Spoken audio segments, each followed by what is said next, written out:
It is Sunday, the 16th of February, 2025, and so much on the go right now with Angelina Luna um, saying out loud what people have been waiting for years. I'm talking about the whistleblowers, the conspiracy theorists, the tinfoil hat wearers.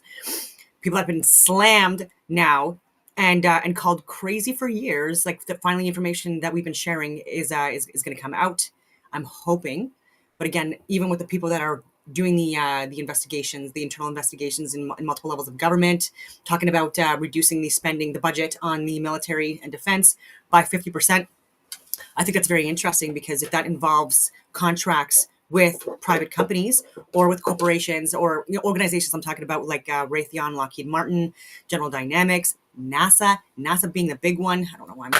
Anyway, and so, yeah, there's billions of dollars being spent annually on NASA. And again, like there's good work that can absolutely be done with this organization, with the technologies that they have available. However, we need to focus now on using them and the technologies in a more effective, efficient way, right? Doge, it's in your name.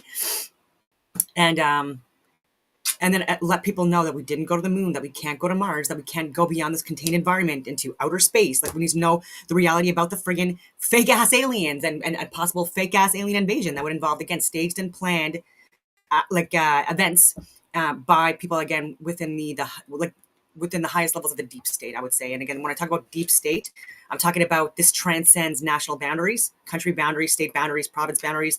And it's like a small group of elitist globalists that are the ones writing the scripts, pushing the agendas, pushing the narratives that benefit them and absolutely do not, and I will repeat, do not benefit us at all. And the excuse that we just can't handle the truth, it'd be too much. I mean, this is just, it's so overdone. The majority of people that I've talked to, like even when I talk about the most controversial topics, some people do obviously have some kind of an emotional response. But again, like when I share information and they're willing to listen, there are a lot more people than we realize that are open-minded, especially now, to listen to alternate facts or reality, and at the very least, just listen and process before coming to conclusions or retaliating in a negative or aggressive way. And so way more people can handle the truth than these elitist brats think or want to push. And anyways, that silliness is coming to an end. I'm going to just share something from, I think it's The Economist.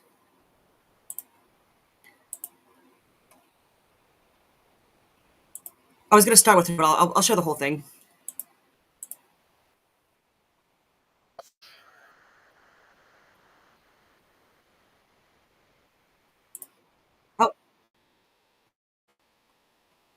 For far too long, the American people have had reasonable questions of what their government, which they fund every day, keeps hidden about certain issues. And for far too long, the federal government has not answered these questions. This creates distrust in our institutions. That ends today. The voters of this nation delivered a historic mandate to President Trump on November 5th. The keystone of that mandate was demanding increased transparency of their government and elected leaders. And the mandate of this task force is to acquire that transparency. We will open this up for questions from the media, but first I'd like to hand it over to my esteemed colleague and chairman of the new task force, Congresswoman Luna, for her remarks. Thank you, Chairman Comer. When our founding fathers stood against tyranny, they did not merely oppose taxes. They defended the sacred idea of individual sovereignty. They declared that no government, agency, or title could infringe upon the freedoms of speech, religion, thought, and the pursuit of truth. For too long, the American spirit has been dimmed by a veil of secrecy, by a government that has grown too comfortable in the shadows, denying us the transparency we deserve. But today, we stand at the dawn of a new era, where the light of truth begins to shine through. A few weeks ago, President Donald Trump made a historic announcement. With the stroke of a pen, he committed to declassifying the files concerning the assassinations of President John F. Kennedy, Robert F. Kennedy, and Dr. Martin Luther King Jr., a decision not just monumental, but pivotal. It is with profound honor that I have been entrusted by Speaker Mike Johnson and Chairman James Comer to lead the House Oversight Task Force on Declassification of Federal Secrets. Together with the help of the White House, our intelligence allies, the Department of Defense, the Department of Justice, we will be conducting investigations into the following: the assassinations of JFK, RFK, and Dr. Martin Luther King, unidentified aerial phenomena, also known as UAPs, unidentified submerged objects, also known as USOs, the Epstein client list, the origins of COVID-19, and the 9/11 files. This task force will be a beacon of bipartisanship. On the Republican side, Representatives Burchett, Boebert, Burleson, Crane, Gill, and Mace will be joining me, although I'd like to note that I'm expanding this to the entire governing body and will be allowing certain members to waive on. Our first hearing is set for March. The date will be announced soon, and we've already initiated close to a dozen communications with various agencies, to include Pam Bondi at the Department of Justice. Awesome. And the Secretary of State. This will no longer be a task force that makes bold promises only to fade into irrelevance or send strongly worded letters. This will be a relentless pursuit of truth and transparency, and we will not stop until the American people have the answers they deserve. We will cut through the bureaucracy, challenge the stonewalling, and ensure that the American people finally get the truth that they have been denied for too long. If we are to endure and thrive as a nation, we must restore trust through transparency. The American people must be trusted to think for themselves, to form their own judgments from the truth that they are entitled to know. We've been treated like children for too long and kept in the dark by those we elected to serve us. It is my solemn duty to begin mending this trust, to form a new relationship between the government and the governed. Let us embark on this journey together towards a government that does not serve, but one that enlightens. That does not just serve, but one that enlightens. Trust through transparency, that begins now. I want to remind the American people that this is bipartisan. There's also Democrats that are looking into answering these very questions, but certainly we would share that information with the American people. This is about transparency. And I think, again, as I stated, for far too long, there's been a massive push to keep the American people in the dark, and that ends today. Yeah, I hope it ends. But again, even under Trump, though, this is stuff that was still covered up. A lot of these things she's talking about happened before Trump's presidency, right? And so, like, again, this is the chance for him to gain some credibility. And but again, it's also going to be talking about exposing a lot of things that, like, he's also possibly involved in. So jury's out on that. I did want to share some things that I have shared from the past. Good morning, everyone. It is Wednesday, the 10th of August, 2022. So 10th of August, 2022. So like 2.5 years ago. And a lot has gone on just in the past 24 hours. I'm not even remotely up to speed on everything, just because I've been looking at a lot of research pertaining to this like flat holographic Earth, So even then, over 2.5 years ago, still on social media, I was talking about this being some kind of a possible simulation, electromagnetic reality that's being projected, where we experience life on the flat plane of inertia. Reality that I'm seeing. And so, like, if I ever want to do podcasts or interviews or talk with people, like this is stuff that I've been looking at for years, but now that I'm more like open about like so much stuff, right? Since like the beginning of the year, out of sleeper mode or whatever you want to say, I'm more vocal about this stuff. And so I started slow. So anyone that's watching this, like, I don't know if I've directly like reached out to you personally with like with a lot of stuff in the last couple of years. And if so, and it's annoying, sorry, but it's just like, it's irrefutable evidence now, right? And so a lot of the resistance that I get is with mostly with like the more intellectual types, right? And it doesn't surprise me, because once you're more specialized and unique in your skill sets, then with like, that confidence and that ego and excuse me, and like just like trying to like wrap your head around like all of this science, you know what I mean, and research and stuff that you know what I mean, or that you think you know, for that to be completely dismissed, not dismissed, but like discredited or seen for what it actually is, which is just a distraction and a way to manipulate and control us, then it's a lot to handle, right? And so like when you are someone like me that has dealt with a lot of like harsh realities throughout my life, this stuff doesn't really impact me as much, right? And so I've always been one to question rules. Yeah, so I just wanted to say, like, it was January of last year, January 2024, was like my first real final, like finally getting like more of a platform on with Mark Sargent. and I really appreciate that. And but again, that was that January of 2024, and I had been talking about this for years publicly by that point. And question societal norms and question textbooks for various reasons. And I said because it did start young because even my brother, he investigations, and I was saying this with these people, and so was my other friend that like works with her as well and knows her. This is what I'm talking about, Helen Bruce. But on the other side, on my side, right, and he was dealing with so much stuff, harassment and threats and like leave without pay and like all this other nasty stuff, like even divorce stuff on the table and weight gain and like because of stress, right, and like all this other stuff, and like just like feeling like this whole time like just going through these highs and lows and like just like not knowing if it's a good idea or not, like, and just very, very different people, right? And he's not even like from Canada, right? And defending us more like at a huge loss and a lot of suffering in the last 2.5 years. I know that a lot of people like took this well, and that's great, but there were people, the ones that were trying to resist things and internally knowing what was going on with a lot of this stuff and trying to share this information and it just not being listened to. It's been torture. I'm not gonna lie sometimes, and so, but I guess a bit of vindication for him, because like I guess more and more stuff is going to be released in the next few days, few weeks, to show just how much of injuries and deaths and profit margins and all this stuff were being covered up because it was a lot. And that's what I'm saying. 29 investigations. That's one person. And I'm saying like when people are telling me for like years or months, you know what I mean, that there's like all of these injuries and stuff like that, and that the media is lying. Like I'm watching CBS and they're lying, and CTV and Global and our leaders and these philanthropists and all these people that people just like put on these pedestals. And, we're not supposed to have false gods, right? Like that's the, like, a sin, right? And so this is, again, like when we idolize people, it's sin. Anyway, and I don't know what's going to come out with that, but like I'm assuming jail time and likely for many people too, right? Because a lot of people profited from this, and people like me were emailing scientific, medical, and government data that was leaked to me or that I've done my own research on and found myself because of my work experience and stuff like that, and then just being completely dismissed. And it's not because I think I'm anything good. It's because like we were harming and continuing to harm people. And even CBS, they just retracted again in the last 24 hours this documentary that they did that just proved just how corrupt things are in Ukraine and how it's been like this for many, many years. And even this like staged coup in 2015 was just a small part of it.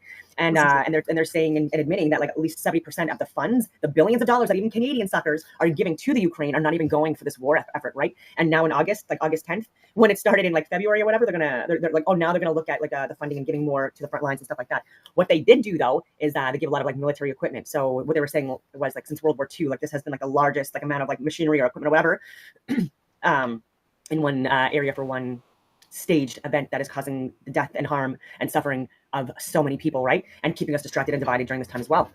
And so CBS would air this. And then many, many people retweeted this, couldn't believe that they would actually admit this. And I have a documentary on it, right? Finally tells the truth, like was like a lot of people's slogans, right?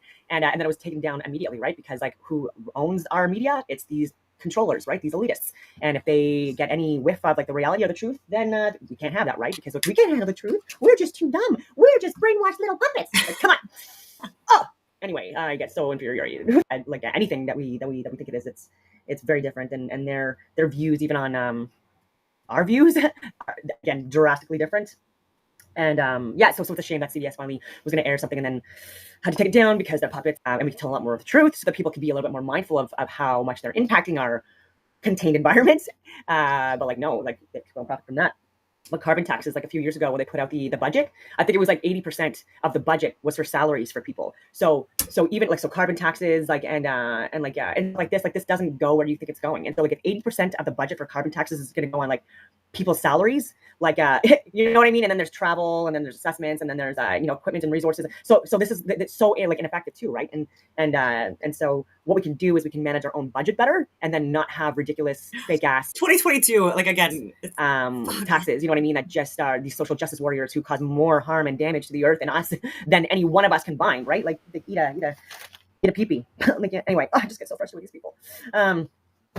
Earth is a flat holographic reality. I've been attaching links to data that people can, look at before harassing me in the comment section. Because if you think that I wasn't a believer in Glober at one point in my life, then you would be wrong.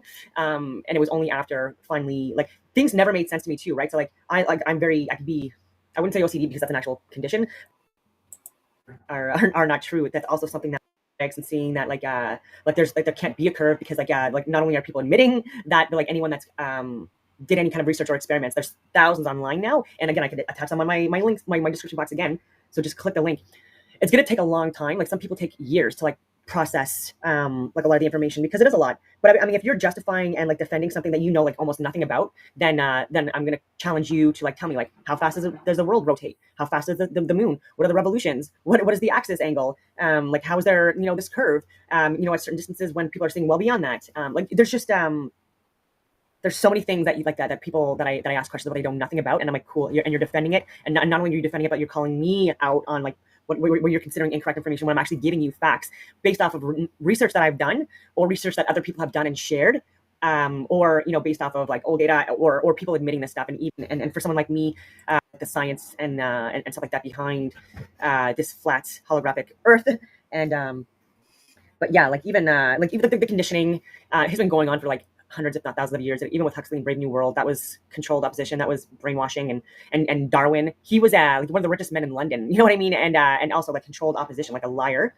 And so the theory of evolution, as we are led to believe it is not true. And if we would understand that there's been some kind of like possible Joe Rogan, Sean Ryan, you guys got to get me on your show. Like if this is not again like even more of a confirmation that I've been calling this shit out from the friggin' beginning about everything, then I don't know what it is, and I can go on. Like, and again, this was again like just when I finally got on Rumble, and what I did just to even get to this video is like I just searched 9/11, because again, you want to know what the truth about a 9/11, and if Anna Paulina Luna and Elon Musk and Trump's government investigation or analysis comes up with anything that deviates from the truth that's already exposed. We already know, a lot of people already know, and we've been saying this for years. Look at this. Like if you look at my titles now, More That Means the Eye, 9/11 Truths, over a year ago. 9/11, Trump and Kamala debate, Eric Dubay and more. This was 22 weeks ago, so last year. Moon landing, 9/11 hoax debunked live. And then what do? I get into, I even show the 2701 in here as well. And it says date a year ago, but if I click this, like let's see if it gives me the friggin' date. And I can look at all of these links that I attach. I wish we could see the actual date. Anyone can tell me that anyway, because it's over a year. Actually, wait a minute.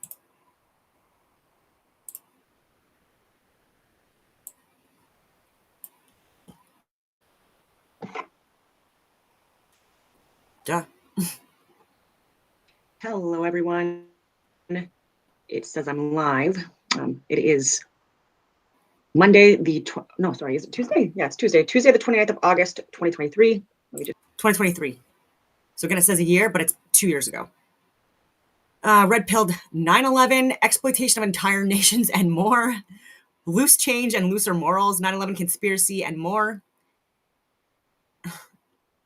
Monday Madness, 9/11, UFOs, pandemics, human trafficking, cyber attacks, and more. Let's see when this was.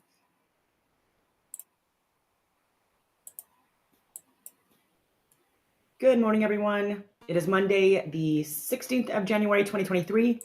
16th of January, 2023. Israel attack, 9/11 level, planned by a few of the same people 72 weeks ago. Oh, sorry, over a year ago. But anyways, this was, let's see the date. And this is also why I do the date time group. Okay, so I'm live.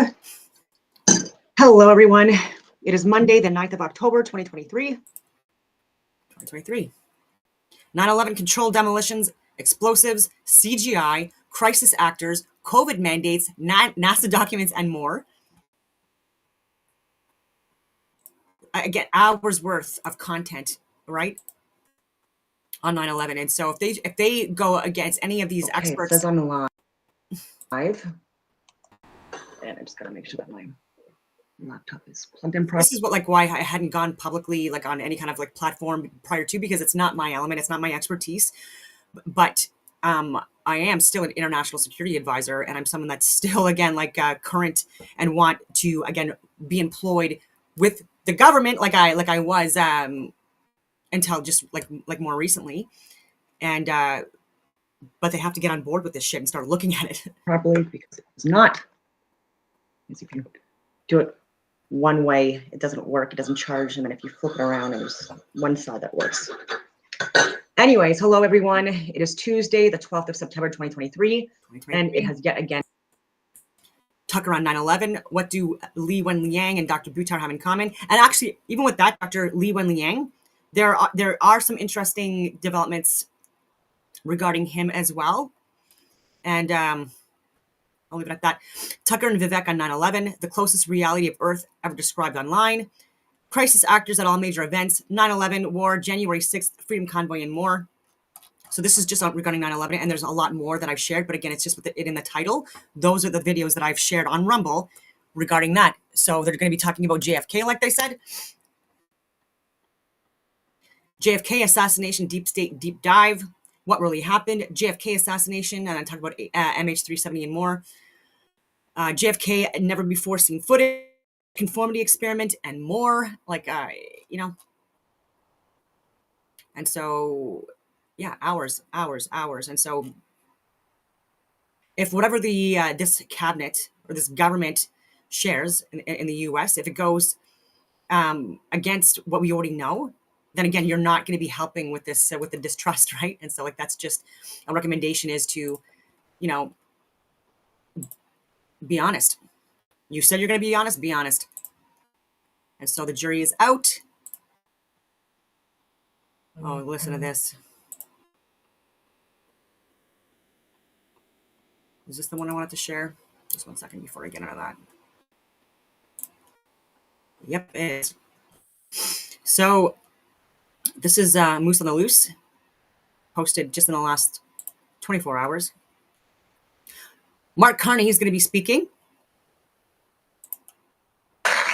Mr. Carney's new and bigger carbon tax will help America take every industrial job from Canada. They will be popping the champagne at the Trump Tower when the Carney carbon tax comes in.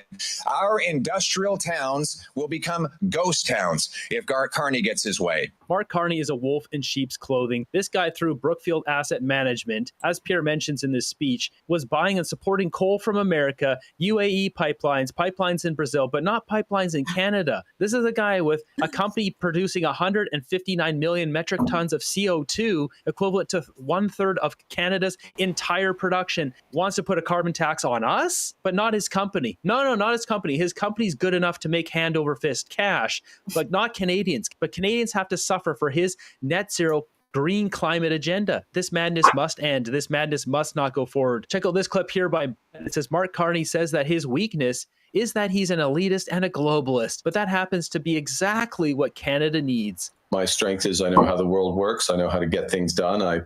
I'm connected. I can deliver for the country. My weakness is, people will charge me as being elitist or a globalist, to use that term, which is, that's exactly, it happens to be exactly what we need.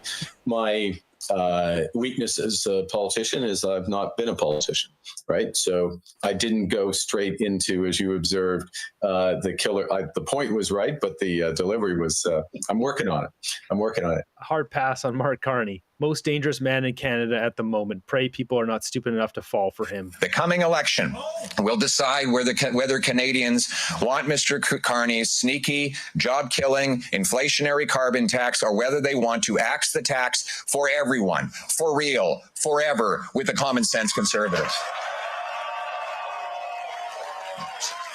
This whole situation has just proven the Liberals will lie and do anything possible to try to hold on to power. They're not standing by their ideals or their policies. They just flip it whenever it's convenient for them.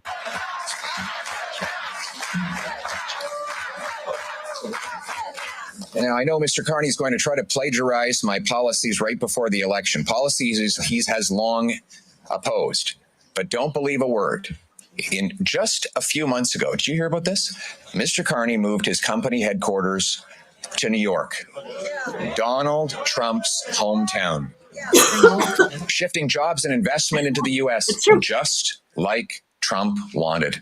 He opposed pipelines in Canada while his company bought them in the Middle East. He supported Trudeau's carbon tax in Canada while he profited off of investing in coal in the United States of America.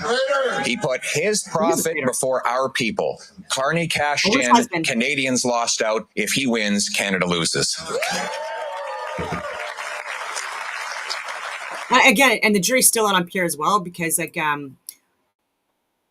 there's just a lot of stuff that like that's still being misrepresented by the people on the right, right? And I've talked about this before. Like I've also shared a lot of information to the conservative members of our government, medical scientific and government data, and phone calls and everything. And Larry Brock, I've called him as well because he pushes a lot of good information. But again, he's like really like off the mark when it comes to Ukraine and Russia, off the mark. And so is Pierre, and a few other things as well. And so what I'm hoping is that what happens in the U.S., like these new investigations into 9/11, January 6th, 2021, RFK, MLK, so many other things. And moon landings. I'm hoping if these actually get exposed, then then his hand is pushed or forced, and he's gonna have to start admitting what the Americans are brave enough to admit right now. And so,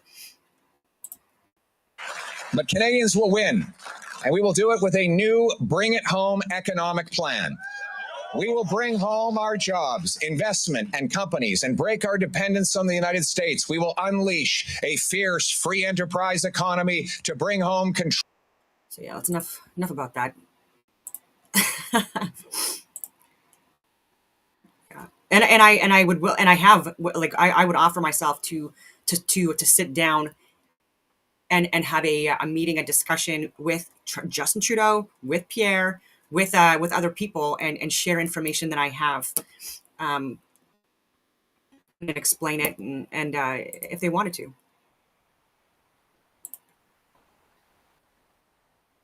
Is zero. The death rates in the Gardasil trial.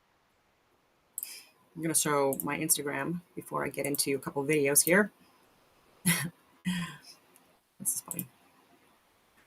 All right, so there's still a lot of information, like a lot of misinformation regarding bird flu, and it being a possible. Still talking about it being the possible next pandemic, and but I do want to share this information again. I've talked about Athena, Georgia before, and gain of function with bird flu being done there. And again, they're not even sure. This is just from a Google search. This is what I mean. This is open source information, people. And so the U.S. Department of Agriculture, USDA, is funding gain of function research involving bird flu viruses in collaboration with Chinese scientists. I'm not making this shit up. This is literally open source. This research includes infecting ducks and geese and others with various strains of bird flu to study the virus's ability to jump into mammalian hosts. The mammalian hosts.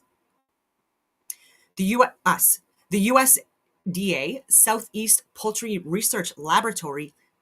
I'm going to say that again, poultry. USDA Southeast Poultry Research Laboratory in Athena, Georgia, is one of the institutions involved in the research, which began in 2021, how convenient, and will continue until 2026.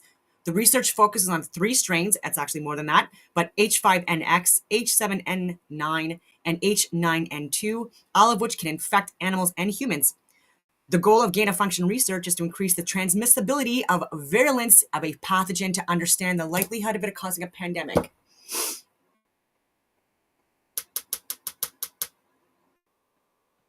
Gain-of-function. The goal of gain-of-function research is to increase the transmissibility or virulence of a pathogen, okay? And then it's like, oh, it's to understand the likelihood of it causing a pandemic. Oh my God, you're causing the motherfucking pandemic. But anyways, this research has raised concerns among some officials, you think, and watchdog groups who have called for more transparency and scrutiny of such projects, especially given past controversies involving gain-of-function research and its potential risks. Yeah, smart. I'm an elitist and globalist, but that's exactly what we need. Oh, elitist and a globalist. That was just me sharing it. I went to. Actually, this was funny. To me. The Timbershires are the only one to get your hand-me-down. Everybody at the party playing those sounds. What a weird thing here around. Certified lover boy, certified pedophile. Wop, wop, wop, wop, wop, duck, fuck 'em. Wop, wop, wop, wop, wop. I'm gonna do myself. Why you throwing like a bitch? Ain't you tired? Try and suck a chord and it's probably A minor. Oh my God. Minor. I went to 32 Tim Hortons. You got to hear this if you're Canadian. I'll let him speak. I went to 32 Tim Hortons. I ordered the same thing every single time, and we're going to see how many orders they got wrong. A small black coffee and a chocolate chip muffin. Can I get a small black coffee and a chocolate chip muffin, please? Can I get a small black coffee and a chocolate chip muffin, please? Can I get a small black coffee and a chocolate chip muffin? You don't need to see me go to 32 Tim Hortons. And I went to 32 Tim Hortons twice. 32 Tim Hortons between the hours of 1 p.m. and 4 p.m. on Tuesday and Wednesday. They got 9 out of 32 orders wrong. Almost a 30% chance that they're going to get your order wrong on a very simple order. It was not busy. I was not waiting in a lot of lines. The next one I'll bring up here, 7:30 a.m. to 10:30 a.m. This is their busy time. Same orders, same Tim Hortons locations. 15 out of 32. 46.88% wrong. That's a lot. I went to 32 Tim Hortons. A lot of wrong orders. A black I muffin. went to How do you get that wrong? And a chocolate chip muffin. Like he's not even asking for like a double. He's not asking for like 2 cream, like 1 sugar, 1 sweetener. You know. We don't have to. Hey. Again, with Elon Musk, We don't have. there's a lot to be worried about, but there's also a lot to be hopeful about. That's what makes this like so in the gray, right? And just so complicated because like even with NGOs and not for profits and charities and like people working in like certain industries, like there are a lot of people that are doing really good work that is needed around the world internationally. But within these organizations and groups that, you know, like that are perceived as being untouchable because of all the great work they do, again, this is something that is used. It's literally part of the tactics in order to to have that barrier. And then again with the human trafficking, the drug trafficking, the weapons traffickings, and it's all being facilitated using these organizations, unfortunately. And yes, even like I'll reiterate, even religious organizations. Hey. So yeah. Hey. My heart. Why do you get so emotional though? Stop. You Like let's think- just have a hold on. conversation. We need to weed out a Hey, political ma'am, affiliation. ma'am. You, It's free speech. Yeah. absolutely. Oh, we're talking. It's Yeah. good. All good. You want to give your thoughts? It's just the U.S. flag with the hunter stuff. It's a hunter's hat. No, it's no political. I promise. It looks political. It's not political. I promise. This is just a brand. Why are you wearing it then? What's the Because What is it your so business? it's Cabela's. You never heard of Cabela's? Oh yes. Yeah. So like this. I've also seen the flag used in ways that's very disrespectful. Okay. And my parents were both in World War II. I can see that. I Yeah. think it's a symbol, and I've seen the way, and the flag is like represented in a disrespectful manner. Like I don't see anything wrong I with think this. that you're trying to make a statement. I promise you, I'm not. I just honestly, I got this as a gift. Oh, honey. I promise you. Oh. Wait, hold on. Let me see what's even Oh, on here. you're so innocent. Yeah, I mean, it's got geese and elk. I mean, this is what Oregon's about. It's kind of like an Oregonian thing. You don't like that? You're so innocent. Oh, Give me I a don't break. think. Hold on. This You act is- like- Give me but a this is- break. You act like I have Trump's face on here or something. This is just a hunting Oh, thing. you're so innocent, honey. Come on, give this me a is the break. distraction. Look how she talks to him as well. Like this, like so many like leftists is what I want to say. Like talk like that. It's like with the condescending voice, talking to him like as if he's a child. Pretend I'm your I mama. know. He's a grown. They're even. Oh my God!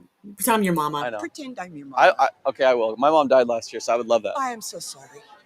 That's You really a think story I'm? too. You really think this is like I'm trying to like be malice out here? Tell Like me what you think of Elon like a- Musk. I have bad intentions with this hat?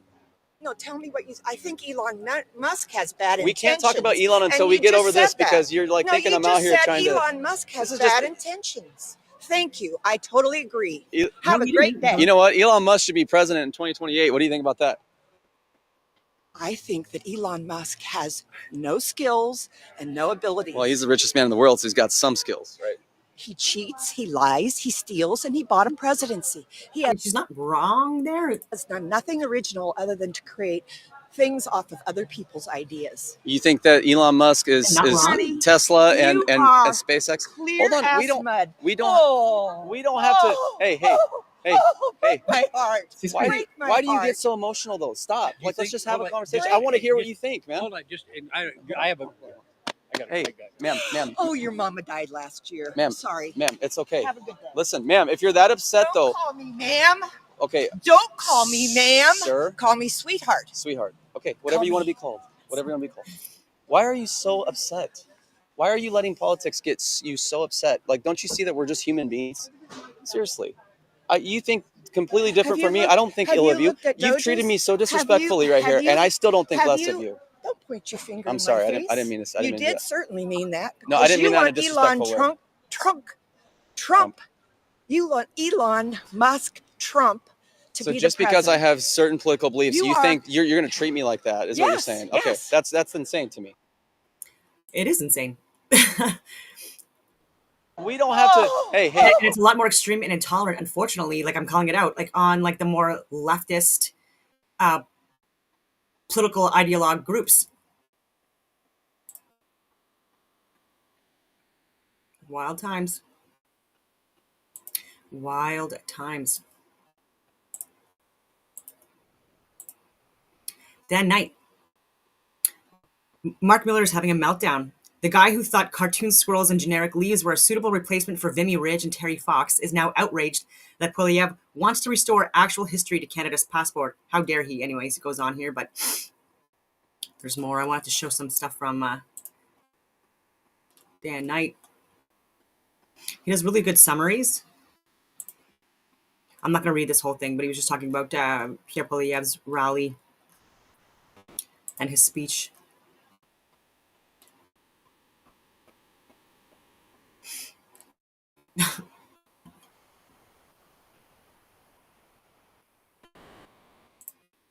Okay, so Ottawa, yesterday was day 2 of the federal court hearing where Justin Trudeau's government is trying to convince a judge that shutting down Parliament to avoid, well, folks, here we are.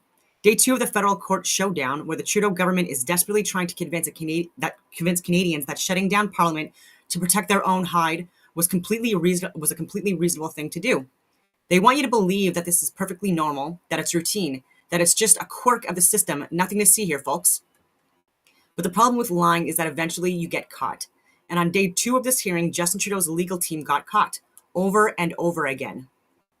If you watched what unfolded in court, you saw the Trudeau government's lawyers flailing like fish on dry land, fumbling through weak excuses as Chief Justice Paul S. Crampton shredded their arguments one by one. This guy sounds so friggin' awesome. But anyways, and this is what I mean. We need people like this, right? Like we need to have the legal system, but that's working for the people, right? And there are a lot that are bought and paid off or completely drinking the Kool-Aid, but it doesn't. It takes a small minority of people like Crampton and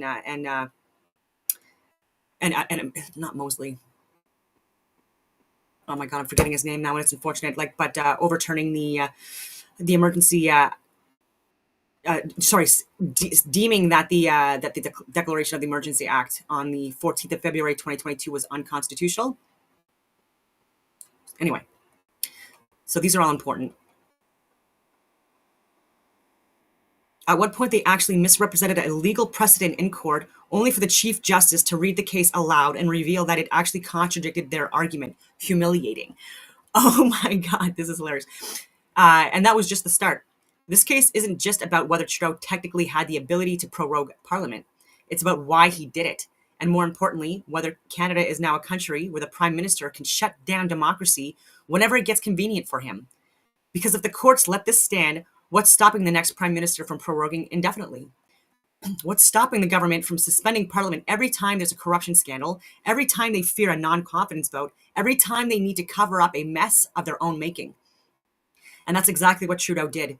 His government was facing multiple crises all at once, a massive financial scandal, a looming non-confidence vote, and an economic firestorm caused by Trump's tariff threats. So rather than actually dealing with it, he shut Parliament down. The question is, did he have the right to do that? Trudeau's legal team has one argument: the court can't stop us. The Trudeau government's lawyers had one job today: convince the court that prorogation is beyond judicial review. That was it. That was their entire strategy. Not that it was necessary, not that it was ethical, just that there's nothing the court can do about it. This is the accountability piece. Like, they started by arguing that Justin Trudeau isn't responsible for prorogation at all. No, they said it was actually the Governor General who did it. That's right. The Trudeau government is now claiming that the Prime Minister of Canada, who, by the way, he's probably going to get to that because I haven't read this yet, but who's on the record saying that he advised her to prorogue government, and she agreed. And again, she is, he selected her. She is biased. She will do anything he says without question, clearly, including undermine democracy. Naturally, Chief Justice Crampton wasn't buying it. He pointed out that no Governor General in Canadian history has ever refused a Prime Minister's request for prorogation. That's right, never. I actually didn't know that. The Governor General is not some independent actor who just wakes up the morning and decides, you know what, let's shut down Parliament. Let's shut Parliament down for a couple of months. That's not how it works. The Prime Minister advises it, and the Governor General rubber stamps it. So why is Trudeau's government suddenly pretending like he had nothing to do with it? Simple, because if they can convince the court that this was the Governor General's decision, then the case gets thrown out. But that's just the beginning of the absurdity. Trudeau's legal team then went on to argue that there are no legal limits on prorogation whatsoever. That's right, none. According to them, the Prime Minister could prorogue Parliament indefinitely, and there's not a thing the courts or anyone else could do about it. The fact that these people, like these lawyers, this is what I mean, these are the corrupt losers that are part of the legal system that are working against Canadians consistently. And I would be so ashamed to be part of that fucking legal team. It's abhorrent. And the fact that they're literally part of the legal system, justice system, they're supposed to be serving and they're supposed to be helping us, and instead they're literally helping a dictator. Wrong side of history. But the legal team, again, is part of the defense. These are heroes. The Chief Justice was visibly skeptical, and for good reason. If prorogation has no limits, then Canada is no longer a parliamentary democracy. It's an elected dictatorship. At one point, Crampton asked them how Parliament is supposed to hold the government accountable if it's shut down. The response from Trudeau's lawyers? Well, Parliament can hold the government accountable when it returns. Yes, you read that right. The government's actual defense is that Parliament can hold them accountable later, which of course is exactly the point. Because what happens if they just prorogue again and again and again? The court kept pressing, but the government had no answer. JCCF lays out the real reason for prorogation. Trudeau was cornered. Now let's talk about what Trudeau's government was really trying to avoid, because while his lawyers were playing legal word games, the Justice Center for Constitutional Freedoms was laying out the cold, hard truth. Trudeau shut down Parliament because his government was about to be exposed on multiple fronts. I've already talked about all of this stuff yesterday or the day before. I forget when I did, but I read the first day in courts. And again, this is very positive. It seems like the Honorable Judge Crampton seems to know his stuff. And yeah, it's really nice to see. Got it. Ian Carroll. Stargate whistleblower murdered. Evidence missing. Gaza AI machine gun towers by Ian Carroll. I haven't watched the whole thing, but it was. See, Larry Ellison is straight up CIA. He founded the original Oracle as a CIA project back in the 70s, which he later shut down before opening Oracle, the corporation, which is totally not a CIA front company, despite the fact that they've been funded by the CIA their entire time. Larry Ellison has always been a huge proponent of a government surveillance state. He was exceptionally vocal right after 9/11. He has for decades wanted a national security database combined with biometrics, thumbprints, handprints, iris scans, or whatever is best to detect people with false identities, i.e. to surveil the American people at all times. And Oracle's already doing that. Oracle is the databasing software that backends basically every website that you use. You don't even know it, but Oracle interfaces with everything. And they have all of your data, your bank account, your checking balance, your savings balance, all Oracle databases, airline reservations, what books you buy, everything you do on the internet is basically already in Oracle's database. And what this plan is applying insane amounts of money to build enormous server farms to make the biggest AI the world has ever seen so that they can unleash that AI into our human data set, into this new fake world they're building. And what better person could you collaborate with than Sam Altman, whose company OpenAI just openly murdered a whistleblower named Suchir Balaji in front of the whole world. And we all know it. And it's super obvious. The crime scene is filled with evidence that this was not a suicide. His apartment was ransacked. He had a meal out on his table. He went into the bathroom and then proceeded to struggle against himself and leave blood everywhere, clearly showing that he was the only one there and that it was just a normal suicide, despite him having a thumb drive, which is now missing, filled with evidence that OpenAI's entire business model is probably illegal and violating billions of dollars worth of copyright laws by stealing the entire internet's worth of content. Yeah, we still don't have answers on that too. And Homeboy is now in charge of the biggest AI ever built. OpenAI just chose 4 new members for their board of directors. They could not have chosen a worse cast of characters. And there seems to be a pattern here. So yesterday they released this statement with their 4 new board members. First, we have Sue, the former CEO of the Bill and Melinda Gates Foundation, also a board member of Pfizer.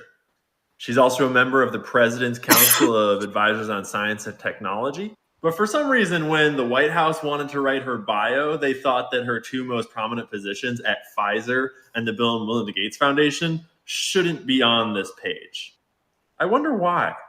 Even spicier, this one's hard to find. She's on the board of directors of this company called Resilience, which strangely also has the CEO of In-Q-Tel on it. In-Q-Tel is the investment company for the CIA. There are actually a number of people on this board of directors that have links to the CIA other than this dude. And this company I'm talking about, Resilience, is the company that manufactured all of the mRNA for the thing that Moderna gave to everyone.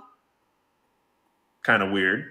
Next up is Nicole Seligman. Nicole's famous for being the president of Sony Entertainment, you know, the company that had some beef with Michael Jackson that we've recently talked about. She also previously worked at Paramount. She's a lawyer. And she's represented some interesting people, like Bill Clinton.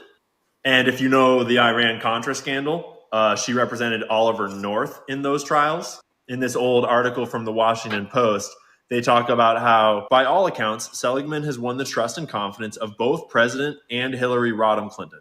The First Lady thinks the world of her, says Mrs. Clinton's press secretary. Man, that's some high praise from a really great person. What a good endorsement for those. I'm getting some great comments from, I'm still here. I just stopped my recording of myself just to focus on him.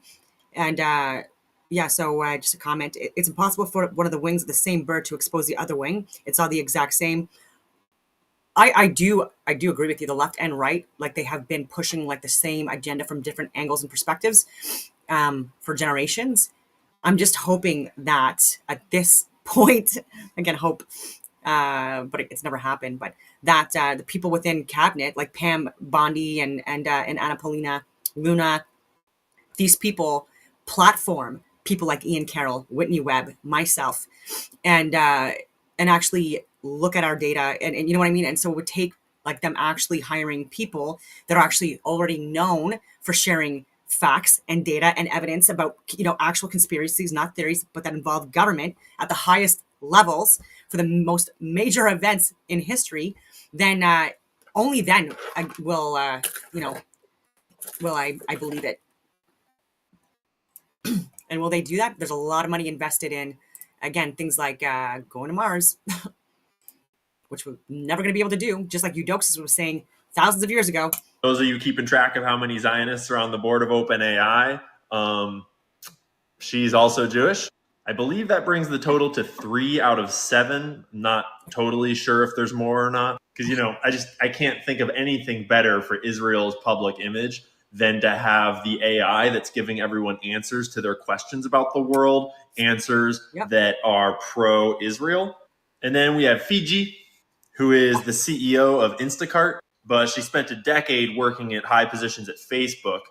At the top, she was the head of the Facebook app. That's in addition to the Facebook executives already on the board, like Brett Taylor, who was the CTO, and he was the chairman of old Twitter when, you know, free speech was like totally good on Twitter. And we have Adam D'Angelo, who was a high school friend and the CTO of Facebook. So that's 3 former Facebook executives. And last but not least, the crown jewel, Larry Summers, former U.S. Secretary of the Treasury, former chief economist at the World Bank. He was heavily involved in repealing Glass-Steagall, which is what allowed banks to gamble with all of our money in the stock market and cause the crazy bubbles and the crazy crashes that we've seen since. He was instrumental in both setting the stage for the 2008 financial crisis, and then he was instrumental in the government allocation of our tax dollars to bail out his friends in the banks. I can't think of anyone that I would want farther away from the ethical development of AI than Larry Summers. As just one example of his high ethical standards, in the 90s, what's called the Summers Memo came out. A quote from it is, quote, "I think the economic logic behind dumping a load of toxic waste in the lowest wage country is impeccable, and we should face up to that." Meaning, I mean, it's really good business to dump all of our corporate toxic waste in poor countries because they can't do anything about it. And that's just good business, and we should face up to that, right? And then obviously Sam Altman is also back on the board, making a total of 7 people on the board of OpenAI, and I don't want any of them anywhere near the development of AI technology. Remember, Elon Musk is currently suing OpenAI for marketing themselves as an open source, ethical, nonprofit AI development company, and then transforming themselves into a closed source, unethical, for-profit AI development empire that is working to control the entire state of information on the internet. I mean, working to develop technology that will benefit everyone all around the world. I mean, just imagine when you don't even need to do research and look for information anymore because AI will tell you everything you need to know about what's real and what's not. It's going to be a brave new world soon. Just you wait. ChatGPT, we're under attack from the front left and front right. Respond accordingly.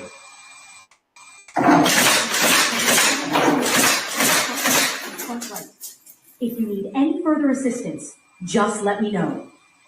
Yes, can you move -25 degrees, then sweep across the field of fire, stopping every 5 degrees to fire 1 round? You should also have some variation in the pitch.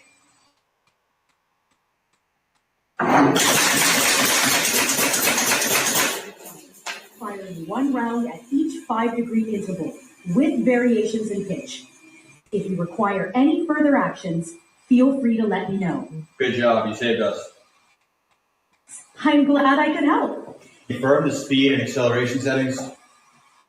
I'm sorry, but I don't have the capability to retrieve the current code.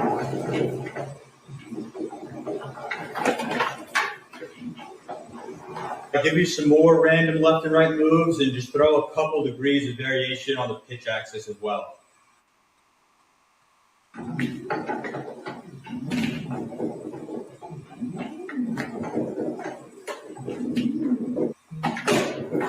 Israel's plan to equip checkpoints in the West Bank with remotely controlled automated guns has sparked outrage across Palestine, with those in Hebron reacting perhaps the most strongly. The largest Palestinian city in the West Bank, Hebron, is not only surrounded by Jewish settlements, but is also divided within. H1 is under Palestinian control, while H2, home to 30,000 Palestinians and just several hundred Israeli settlers, is under Israeli military rule. Checkpoints here are among the most advanced, but the prospect of further militarization is adding fuel to the fire. We don't feel comfortable as Palestinians even when there is a human with a gun, as an Israeli soldier. How would it be when it comes to a system which is an automatic gun that could just shoot you by a mistake? There is a software on this computer, so these softwares can stop working, can be hacked, can have a problem, can have a virus, and if it shoots somebody, then it kills somebody just for no reason. We meet Mohannad, a local activist on the Palestinian side of the city. To meet us, he had to cross the checkpoint, a routine he endures several times a day. He fears the new system will strip away the last traces of safety. You're getting out of the checkpoint or you're walking and there is a gun behind you, and this gun could shoot you at any moment, kill you, without even you hearing the soldier cocking his gun, because there is an automatic gun. So this is why we are feeling unsafe. The system, called Roeh Yoreh, Hebrew for see and shoot, is an advanced weapon combining a surveillance tower with a remote-controlled lethal firing mechanism. Mohanad complains it will only deepen the sense of impunity that reigns in the Israeli army. When there is a soldier with his own personal gun shooting, he can't claim easily that he made a mistake or that he didn't want to shoot and it shoot by itself. But imagine if this soldier can find an excuse easily to justify him shooting a Palestinian with an automatic gun. It's absolutely less responsibility, because you're far, you're sitting somewhere else, and you see on a camera and there is a gun and you press a button. It's not just less responsibility, it's also less of feeling guilty, if they do feel guilty anyhow about shooting a Palestinian. And then who pressed the button? Because a gun could be controlled by different offices, different desks, different soldiers. Who will know who pressed the button?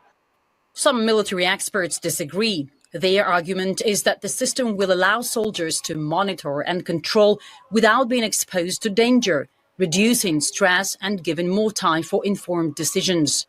The system itself does not get to decide when, where, and at whom to fire. This is still what is called man in the loop or woman in the loop. Now, this is not different than what is happening with drones.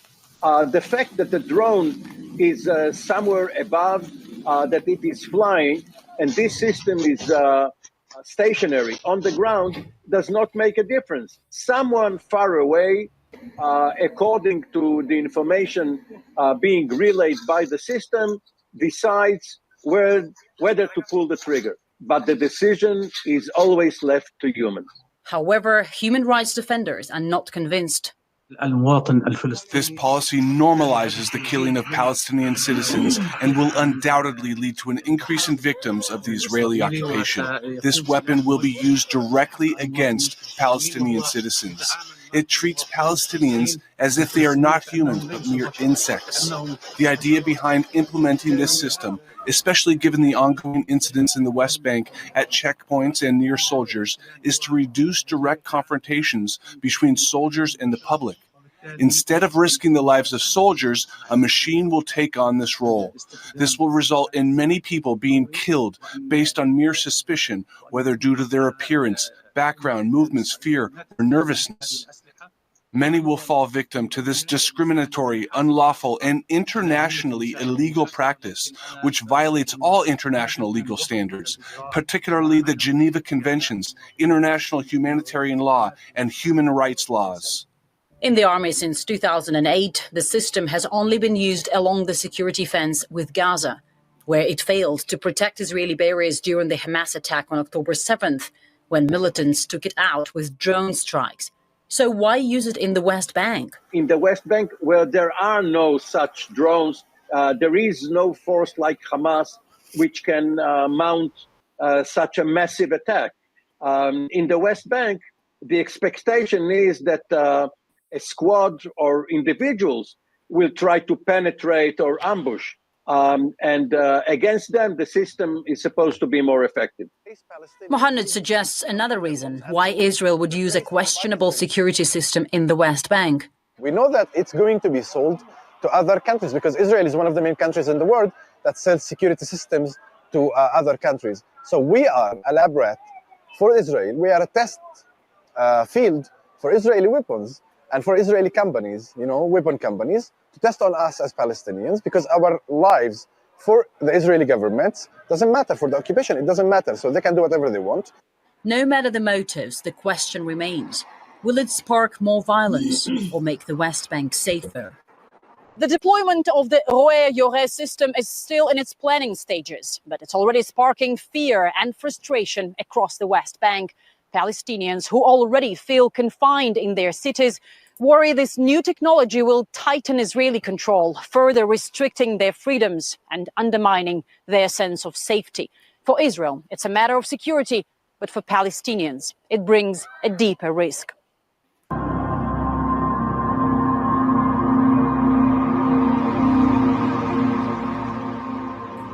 Very interesting. Yet again, was not disappointed. suppose I should start show myself. Put the recording back on. Sorry about that.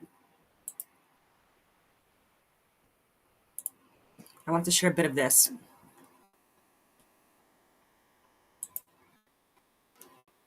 CIA insider exposes JFK killed over the alien presence. Douglas Caddy and dark journalist. So I haven't watched the whole thing yet. Again, today's a snow day for me. Tomorrow's probably going to be as well. It's like snowing so much. It snowed so much overnight as well. Ridiculous. It's like this much. Can't even. Anyway, I have snow. And last night while I was snowing, I actually went outside with my dogs and we were playing soccer in the friggin' snow with like these big, they call them jolly balls. They're toys or balls for horses, but my friggin' dogs love them. And so I always buy them whenever they destroy them. And but yeah, it was really hard to friggin' play because again, there was so much snow. So I would like kick it, it would barely go anywhere, or I'd throw it and it would like just like land like right in the middle of the friggin' snow. And anyway, why am I talking about this stuff? Not important. That's what the presentation was up. Oh, you saw was my big face. Sorry about that. And so here we go. Unquote. This mindset made JFK deep enemies in the covert breakaway security state that coveted their position as the and so if Luna doesn't talk about Dulles, Eisenhower, Lyndon B. Johnson, the involvement with the with the CIA, with the FBI, with Homeland Security, with media, without like if they don't mention that stuff, then again, like how much credibility do they actually have? access to knowledge. James Webb. And what I have said since the beginning as well is that that JFK, this wasn't just about like him wanting to expose the CIA, you know, and then not get involved in the Vietnam War, but he also wanted to, again, I think he just knew possibly too much about us not having the capacity to go to the moon. And I think if he didn't know, if he would have figured it out, I think that he would have again exposed that as well. And so there was too much money invested on the line, and so he had to go. And so this stuff needs to get looked at. Like people that were involved in NASA and this fake moon landing stuff, right? Like they were at that for years before they actually faked it to people on the 20th of July, 1969, the 201st day of the year that year. Of the alien presence and reverse engineered technology. And alien technologies, UFOs, again, this guy seemed like more honest. Again, I don't know. But, and so if he would have exposed the fact that these were all human created, designed, then again, that would expose them, and then they would lose, again, billions of dollars. If you add it all up, it's in the trillions right now, obviously, because even in the early 1960s, there were billions of dollars invested into this. President Truman had originally created this group to study the phenomena, but they had exceeded their mandate and were assuming more authority and secrecy over the hidden information. Finally, in the fall of 1960,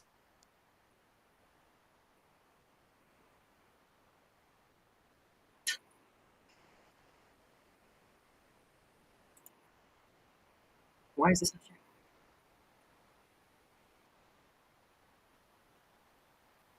Sorry about that. I thought I was sharing, but I was not. mission with Russia and substantial information sharing. This National Security Action Memorandum number 271 was followed by a secret memo to the CIA 271 released under the Freedom of Information Act. In it, JFK asked the CIA director for classified UFO information and details of high-threat cases. These memos are dated November 12, 1963, 10 days before President Kennedy was assassinated in Texas, where just a year before he had given his famous speech about the U.S. I think his involvement in trying to get questions on aliens and UFOs and stuff like that, I think that is possibly what got him killed. Going to the moon. We choose to go to the moon in this decade and do the other things, not because they are easy, but because they are hard.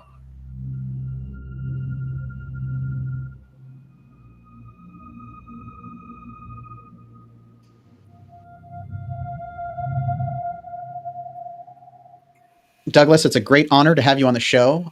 We have so many interesting things to cover from your fascinating career, but I wanted to start with this. How did you first get involved in politics, and how old were you when it happened? Well, Daniel, I got into politics or public affairs at an early age. I was still in high school. I was in high school in New Orleans, and my family was very much anti-communist and fans of Joe McCarthy. And there was a rally for Joe McCarthy in Audubon Park in New Orleans in 1954 when he was up for being censured by the U.S. Senate.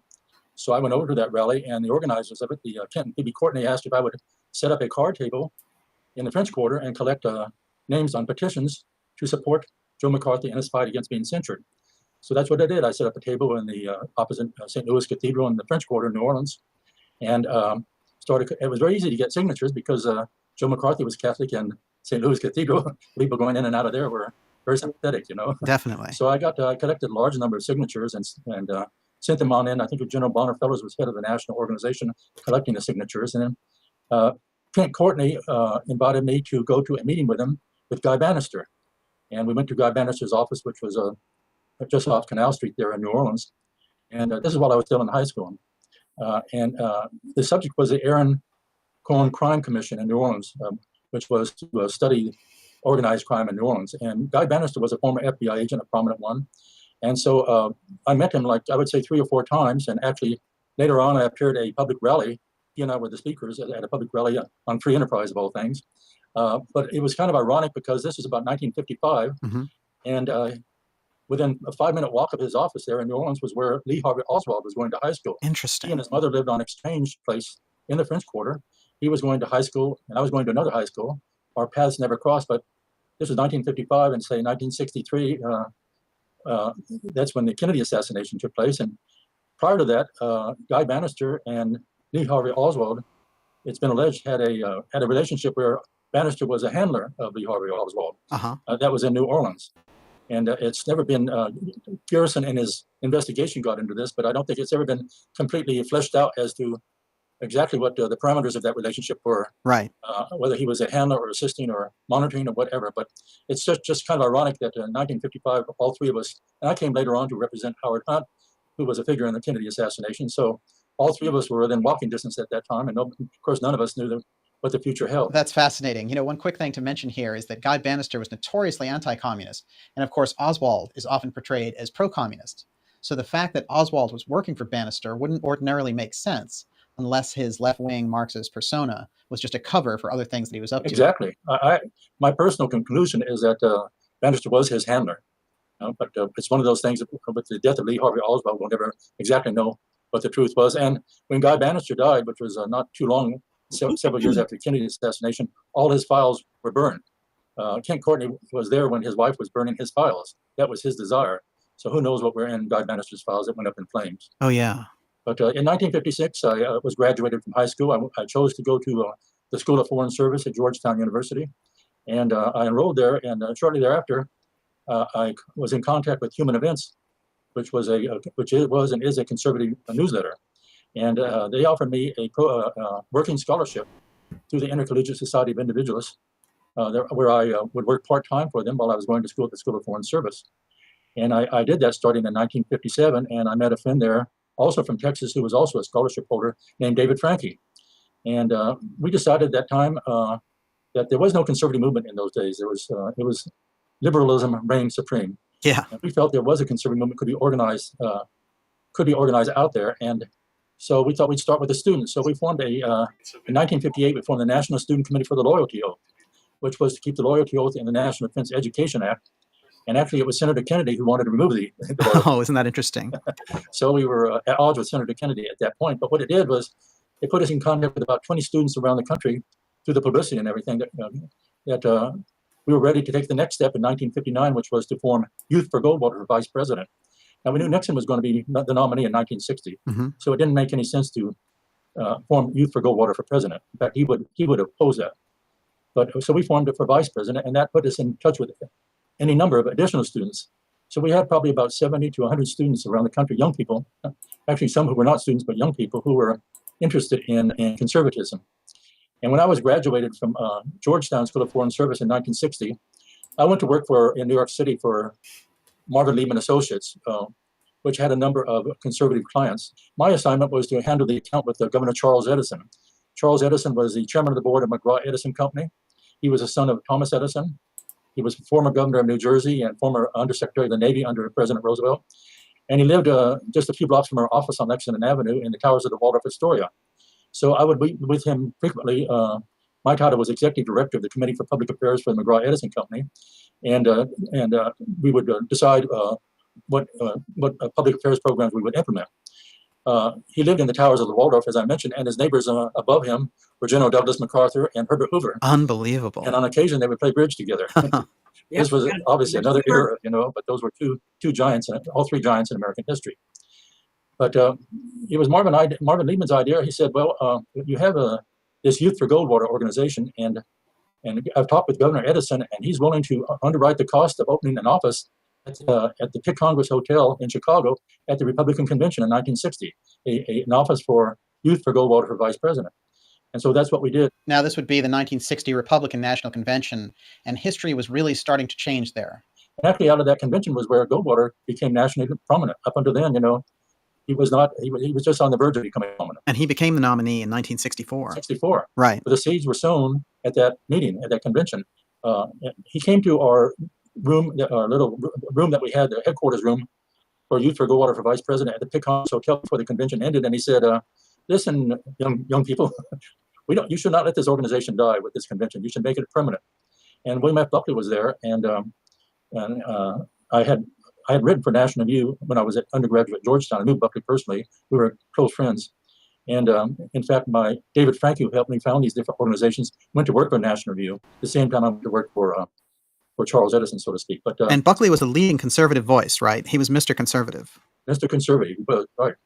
And so he said, well, I volunteer our family mansion. And what it is, it's a huge place there in Great Elm, Connecticut, if you want to use that for the founding of your organization.